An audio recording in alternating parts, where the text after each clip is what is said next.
নমস্কাৰ আকৌ ধুনীয়া আপোনালোকৰ বাবে এইযোৰ খুবেই ধুনীয়া কটন নুনি যোৰা হ'ব येलो আৰু হোৱাইটত ফুলবোৰ কৰি ধুনীয়াকৈ বনাই দিয়া হৈছে 2600 টকাত ল'ব পাৰিব নুনি কটনৰ ধুনীয়া যোৰা এইযোৰ খুবেই ধুনীয়া হ'ব ডাৰ্ক কফি কালাৰত ফুলবোৰ কৰি ধুনীয়াকৈ বনাই দিয়া হৈছে এখন থাকিব মেখেলাখন 2600 টকাত ল'ব পাৰিব কটন নুনি ধুনীয়া যোৰা এইযোৰ খুবেই ধুনীয়া হ'ব কটন নুনি মেখেলাখন হেভিকৈ ধুনীয়াকৈ বনাই দিয়া হৈছে এগিলা থাকিব সাইডৰ পটি 2600 টকাত ধুনীয়াকৈ ল'ব পাৰিব এইযোৰ খুবেই ধুনীয়া হ'ব কটন নুনি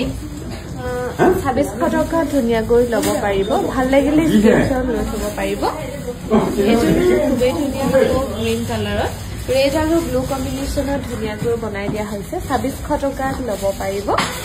আমাক যোগাযোগ কৰিব পাৰিব 9678284538 নম্বৰত যোগাযোগ কৰিব পাৰিব এইযোৰ খুবেই ধুনীয়া হ'ব মেখেলাখন আৰু সাইড পটিটো এনেকৈ কৰা হৈছে 2600 টকাত ধুনীয়াকৈ ল'ব পাৰিব এইযোৰ খুবেই ধুনীয়া হ'ব ব্লেক আৰু গোল্ডেন গুণাত ফুলবোৰ কৰি ধুনীয়াকৈ বনাই দিয়া হৈছে এখন থাকিব মেখেলাখন 2600 টকাত ল'ব পাৰিব ভাল লাগিলে স্ক্ৰীনশ্বট লৈ থব পাৰে এইযোৰ খুবেই ধুনীয়া হ'ব কফি কালাৰত ফুলবোৰ কৰি ধুনীয়াকৈ বনাই দিয়া হৈছে এখন থাকিব মেখেলাখন 2600 টকাত ধুনীয়াকৈ ল'ব পাৰিব কটন নুনি যোৰা ভাল লাগিলে স্ক্ৰীনশ্বট লৈ থব পাৰে